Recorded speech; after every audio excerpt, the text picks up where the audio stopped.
I'm going to regret this. Welcome to the Nerd Party. Hi, this is Nick Anastasiou, story editor on Star Wars The Clone Wars and Star Wars Bad Batch. And you are listening to Aggressive Negotiations. Well, hello and welcome to Aggressive Negotiations, a Star Wars podcast. And I am just one of your hosts here, Matthew Rushing. And of course, you can tell my voice is much more Darth Vader-ish and teenage boyish all at the same time. And with me, as he is always, the one and only beautifully built Jedi Master, John Mills. John, it's a new year, and how are you celebrating? Well, I don't know how we got to a new year. I think it has something to do with how we hit hyperspace last time. I think we dragged along a few Purgle. And obviously, the Techno-Union suit that you're wearing is not vocoding your throat quite right. So we're going to have to twist a couple of those knobs and get you there. Yes, the Techno-Union Army. Is at your disposal, Count. Yeah.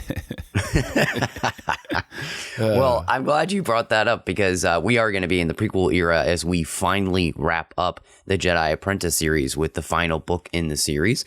There are two specials that we may touch on later on, but we're wrapping up the main series and we're excited to do that. Before we do and dive into our review of The Threat Within, you can find us everywhere you get your podcasts. We would appreciate it, of course, if you're listening to this. If you would subscribe and please share us on social media to your friends. You can follow us at the Jedi Masters, and our entire network is at Join Nerd Party. We're on Facebook at facebook.com/The Nerd Party. We're on Instagram at The Nerd Party, and we're at thenerdparty.com, where you can see all of the different shows that we do. And there's a lot of different stuff coming out of the Nerd Party, so we hope that you will check all that out. John, I think one of the things that I noticed about this book was the intention that Watson really has in trying to tie this series all together and really, I think, build on the fact that she has been playing with 4 years of Obi-Wan and Qui-Gon's life, and this is the end of that 4 years. And that's one of the things I thought was really great about this book was the nice callbacks to the previous books that really accentuate the growth for these characters. And really, I mean, Watson put these characters through the ringer. What's tough with this is, you know how hardcore I am about the idea that I should be able to jump into a sequel, whether it's book or movie, and just plug in and go. And I think that this book is struggling a little bit with that. But at the same time, I think that Watson does a good job, like you're saying, of tying everything back so that you get the sense of history, even if you haven't read it. But at the same time, where I think a little bit of the connection struggles is that Watson makes reference to past stuff, but focuses a little too much on stuff that's more recent past. It doesn't have the feeling of complete callback the way that you might expect from somebody who's coming into a series and saying, okay, this is the end of the journey sort of thing. But I don't want that criticism to be too pointed because that's exactly where Rise of Skywalker goes off the rails, is it's entirely too focused on trying to cram everything into one giant callback soup. Whereas if you go to Revenge of the Sith or Return of the Jedi, there's a sense of history, but they don't obsess over it. Luke doesn't really talk about being a moisture farmer in Return of the Jedi, and they refer to the fact that Vader and Luke have fought before, but they don't say, remember, like when you got your hand cut off at Bespin? Like, so it's not entirely obvious. And Watson, I think, does also a very good job of making sure that those callback moments are internal monologue as opposed to clumsy exposition between the characters. So if I read you correctly, what you're saying is that the sequel trilogy feels like an episode of Family Guy where the dad's like, remember that time? And this book feels a little bit more organic in the sense that the callbacks that we're getting, Watson is using the storyline here to connect with a storyline that was very important and poignant for both Obi-Wan and Qui-Gon, and had a huge impact on Obi-Wan's growth.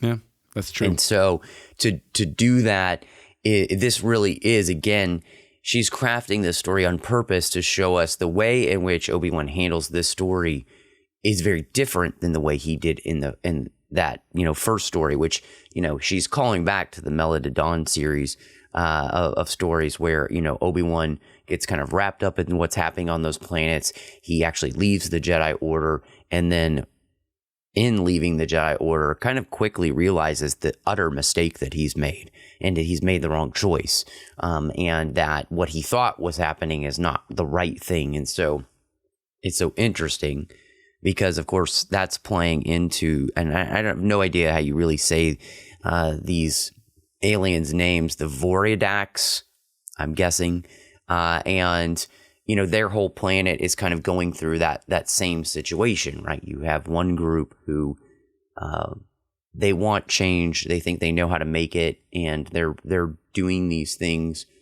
to get the change, but even inside their group, they're disconnected from one another as to exactly how to make that come about. And that was, I think Watson really shows, and this is a short book, right? But in the amount of time, just a real deft hand at connecting with the previous story, but I think also making a compelling new story that felt somewhat relevant to the world we live in too. Agreed. I think that and I was saying Vorzidiak, but I have no idea how to pronounce it either. Yeah, I'm just guessing, man. There's a character named Narnia in it, and every time I saw it, I kept thinking Narnia. And then there's a character named Grath, and I kept saying Garth in my head and thinking of Wayne's World. So for those younger members of the audience, you might not remember Wayne's World, but other members of the audience do remember Wayne's World. So work with us here. Excellent. Yeah. But it is a good type of story with what's going on.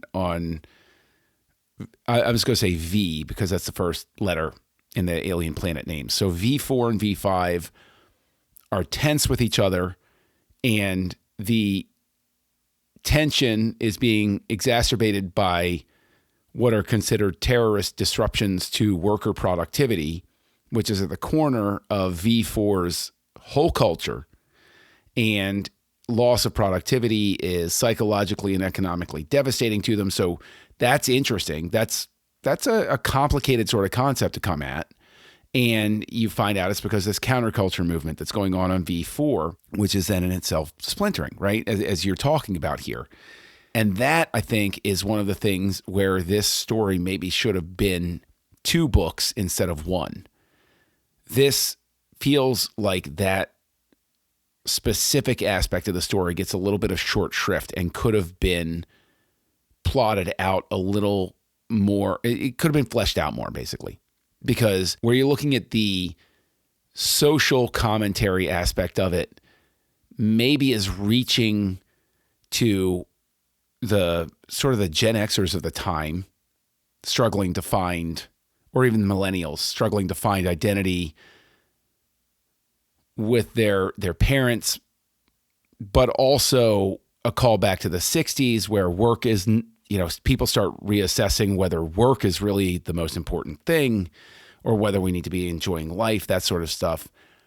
It feels like that could have been fleshed out more, a little more intrigue, and maybe a little bit more of a red herring, because I think V5 gets short shrift as the perceived villain, specifically because with how short the book is, Watson never really gets a chance to play with the tension or build it sufficiently, I would say. It's there and then it goes away. It's just resolved a little too cleanly, and it's even resolved in a sense off screen, for lack of a better term, because Qui-Gon says, I'll have to get them to be peaceful with their resolution. And then like a page later, it's like, well, it's a good thing those talks went well. It's like, oh, well, that would have been nice to witness, I guess. No, I do agree with you on that. I think that part, it did feel like the book, if it had been, even 10 pages longer, I feel like you could have really gotten at a lot of the things that you're getting at, 100%. I think the thing is you're talking through, the different issues, and I love the way you kind of pulled in all the historical references, because I 100% think that all of that's in there.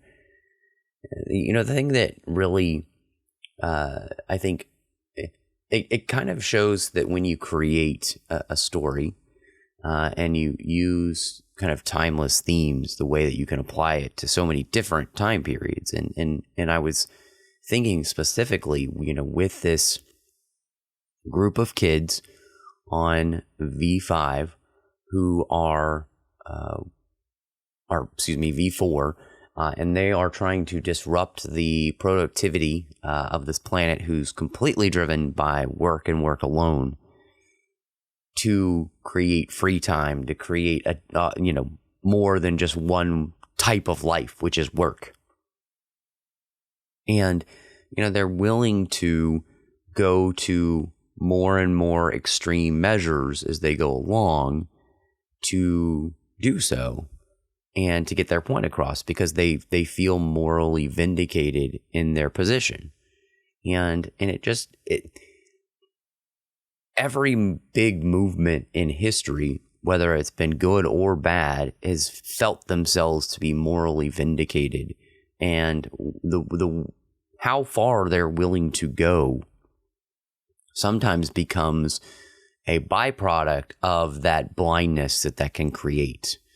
And I really appreciated that, Watson gives a picture of that here in the book, because again, it's as poignant as ever, to see that, what really needs to happen is, and I think the beauty of this, I was thinking specifically of the civil rights movement, in the way in which there are two different sides. There's the violent side and the non-violent side.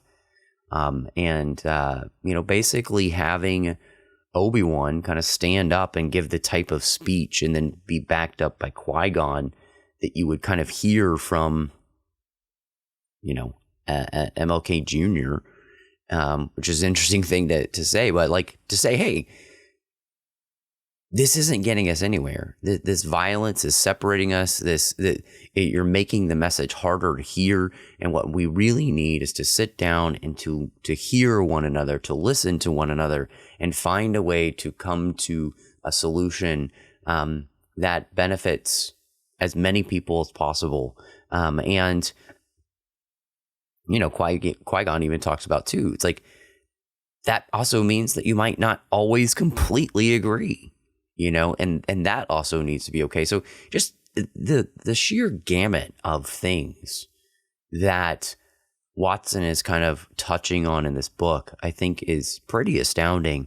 And I'm with you in the sense that the only downside really to the book, I think, is just that I just wanted there to be more of it, because I think the storyline and what she's created really kind of warrant, being able to dive in a little bit deeper. And that's one of those things where it's like, you read these books and it's almost like when you'd watch maybe a Clone Wars episode and you're just wishing it was a two-parter, that's really how I felt. I'm right there with you. I kind of felt that way in this book. Make it a little bit longer book since it's the end, or, just give us a two-parter.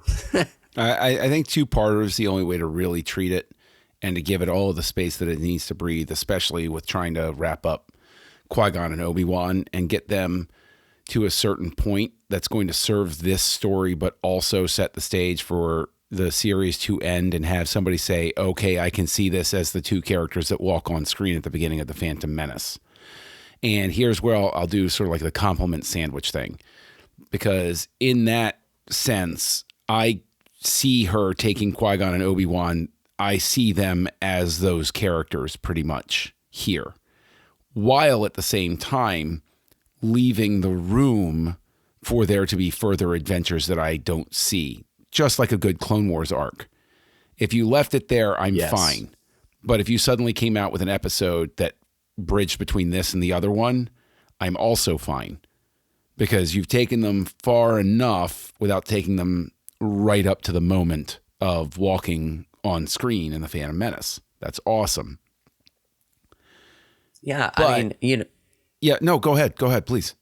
So I was just going to say, because I think the beauty of, you know, I talked a little bit about Obi-Wan, but I think the beauty of this story is really what it does for Qui-Gon. And, you know, putting him through the story that he's been with Tall, losing her.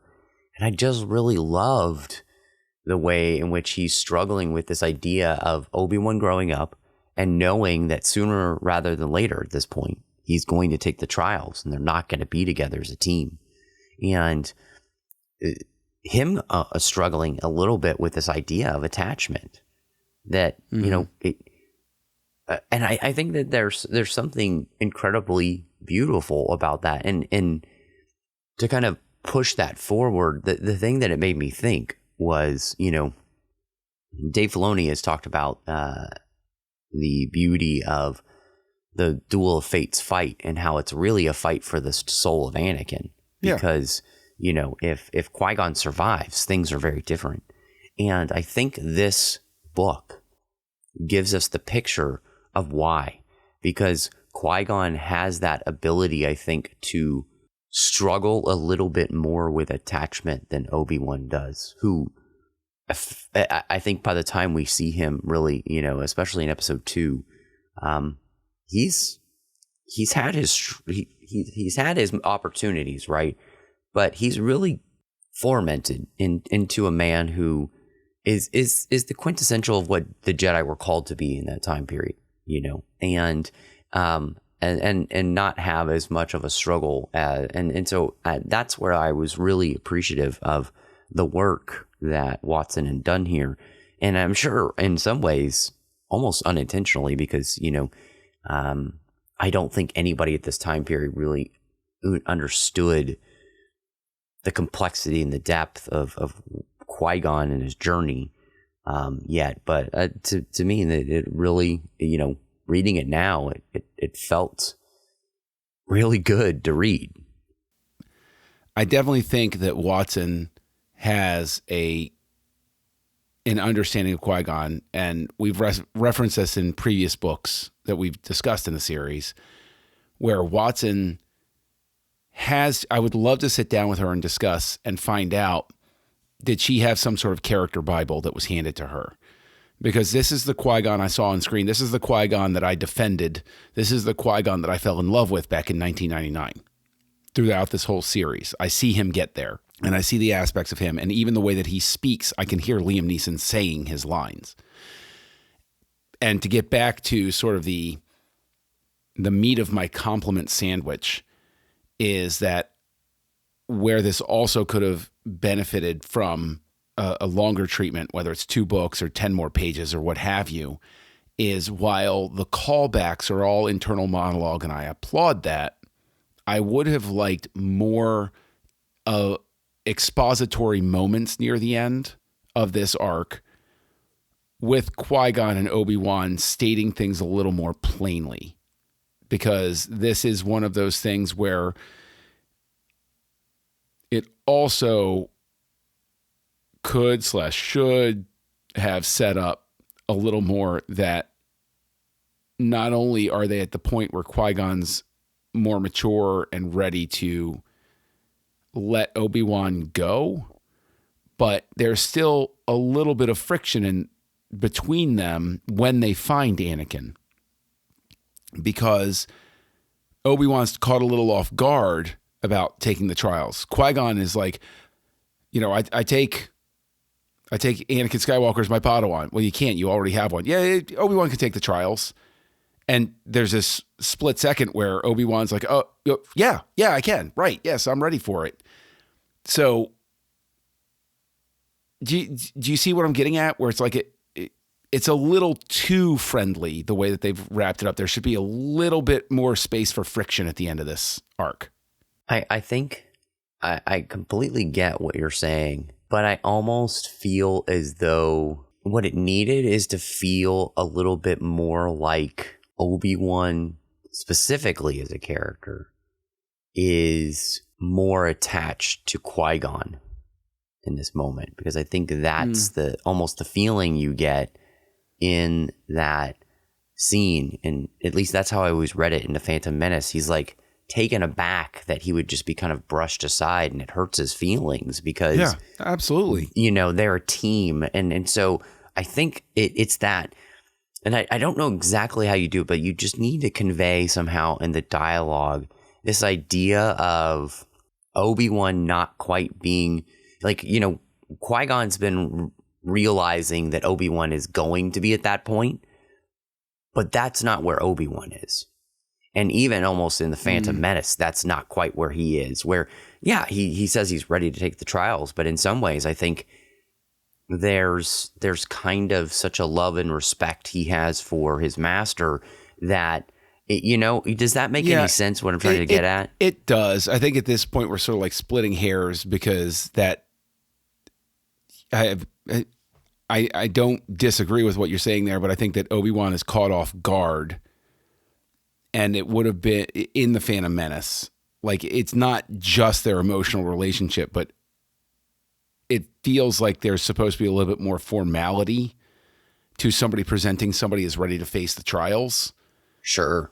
Yeah. And Qui-Gon is perfunctorily just like, he can face the trials. It's totally cool. And that is one of the things that catches Obi-Wan off guard, is like, oh, wait, yeah, right, yeah, sure, yes, I am. Well, and Obi-Wan being kind of a stickler for the rules anyway. Sure. Right? Like, he's a slightly more rule-based character, and so for him to not have the formality, like you're saying, I think absolutely I get it. Yeah, it would be sort of like presenting somebody for some sort of degree, right? And your teacher shows, you show up with your teacher and you're like, I got to feel ready to graduate and everything like that. And the teacher's like, give him the final exam. What? Sure. Yeah. Okay, great. As opposed to like, hey, I'm going to present you to the board to give your master's thesis right now. I think you're ready to do it, sort of thing. Anyway, that's all higher education stuff, and I'm a very simple man. So I don't even know how that works. But I think that what's fascinating about it, and this has happened to us repeatedly throughout this series, is the fact that Watson, with these short little young adult books, gives enough for, two grown adults to sit there and go back and forth about this. And I think that what I really walk away with, knowing that this is the last official book in the series, outside those two special ones you referenced, is the fact that I really want Watson to come back and get another turn with Qui-Gon and Obi-Wan, for Pete's sake. Please. Like, I don't understand why you wouldn't. I'm sure there are a number of reasons, practically speaking, and everything like that. But I read this book, and the shortcomings, it feels like a more of a pitch for a larger story. And it's restricted by the format and the rules of the format that Watson has to play by for, contractual reasons or what have you. I would love for this specific story, just like so many others in the series, to give Watson the chance to come back, update it, align it with, quote unquote canon a little more now that Clone Wars series has happened and everything, and get like a full book out of this. I think the thing that I think about this is that, there's reference stories in the Clone Wars that I think should be told in this type of series.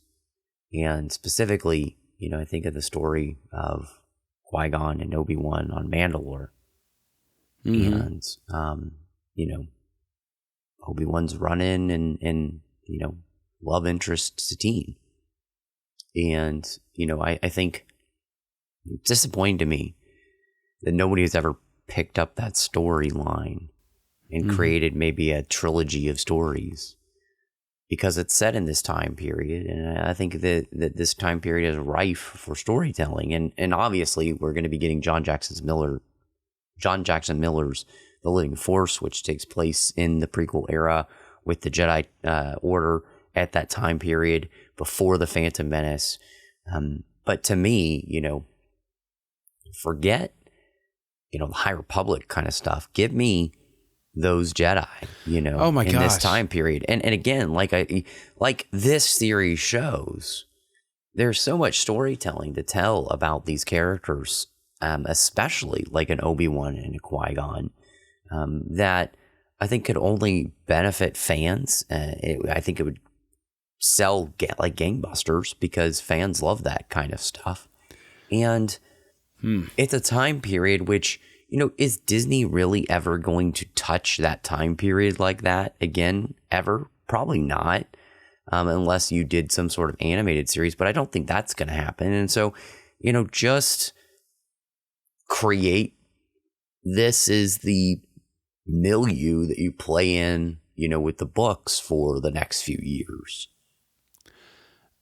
It's funny because when you said, you heard my reaction when you mentioned the High Republic, I can legitimately say that I had forgotten that the High Republic was going on. I know Acolyte is a series that's coming together that's going to tie into that time period, but it's legitimately something where it's legitimately something where I think it underscores how much I agree with you that this still resonates coming back to it. How long has it been since these books have been written, right? It's been quite a while. And the fact that they still land, I think, speaks very much to the fact that this time period in the saga is still very rich and offers tremendous opportunity to the right author that wants to or can, run with it, as it were. And again, I'll continue my small little vocal campaign here in our little corner of the galaxy to say that I think Watson deserves that shot. Let her come back and say, look through the whole series. Can you turn this into a trilogy? Can you take the best of everything, put it in a blender? This is yours. This is your baby. Come in, have at it. Yeah. I'd love to see it. And do it as adult novels, right? Where, you've got 300 pages or more a novel to be able to really dig in. So, no, I couldn't agree with you more. And I think, that really does lead me to, as we wrap up this last book in the series, the official book in the series, where do you end up with the ratings for The Threat Within? Well, as much as I enjoyed it, because of those shortcomings that we talked about, since we're working on a 5-point scale, because there will never be another scale, we thought 4 stars was it. It's 5 stars. Nobody will ever be crazy enough to go for 6. On a 5-star scale, this is a solid 3. Very enjoyable. Glad I read it. Obviously gave us something to talk about, but a little bit of frustration because there were just elements that could have been fleshed out better. What about you? Yeah, on Goodreads, I gave this a 4, but it's really, I think, a 3.5. And I think for very similar reasons that you gave, I really did enjoy the book, and I thought it was a good kind of wrap up. But in some ways, because it was the end, I was wanting, I guess, more. And I think that's a testament, honestly, to Watson and the fact that this whole time, really, I feel like almost every book, our one refrain has really just been, oh man, I just could have more of this. And, that's the thing where any good author and any good storytelling kind of leaves you with that, right? You're like, you can see yourself wanting more in it. And so, walking through the series has been a joy for me. And I know, and for you too, the fact that, to be in this time period with, for us, for me, Obi-Wan, my favorite character, for you, Qui-Gon, your favorite character, and to be able to spend this amount of time with him has been a real joy. So hopefully we'll get that opportunity there in the future. But, John, if people did want to catch up with you, and see the things that you're working on here in the year 2024 and beyond, where would they find you? Well, here in the galactic year of 2024, big things are going to happen, just probably not to me, but you can reach out to me online as Kessel Junkie, KESSELJUNKIE. You can find me right here on the network, co-hosting a show called House Lights with Tristan Riddell and Darren Moser, where we look at the works of directors and segments of their careers and different topic areas and stuff like that. We have a time. And I love to reference the appearances that I've made over on the 602 Club over on TFM, which is hosted by you, Mr. Matthew Rushing. So where can people find you out there?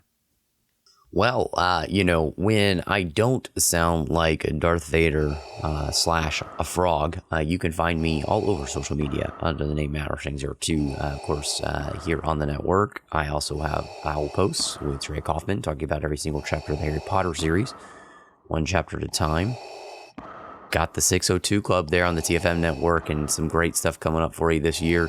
Slowing down a little bit for me, getting into a new job, but I'm excited to say that the first episode of the year is going to feature none other than John Mills. So people are going to want to check that out. You can also find me doing The Orb, Warp 5, Artificial Tango, Saddle Up, and Literary Treks. And yeah, that's pretty much it. So, John, wow, Jedi Apprentice is over. I hear the bells of the Jedi Temple ringing. I think it's time to go to the Room of 1,000 Fountains and hit a little meditation. Master Rushing, let's go meditate, and hopefully that water doesn't make other things want to happen. Negotiations are closed. Join the revolution. Join the Nerd Party.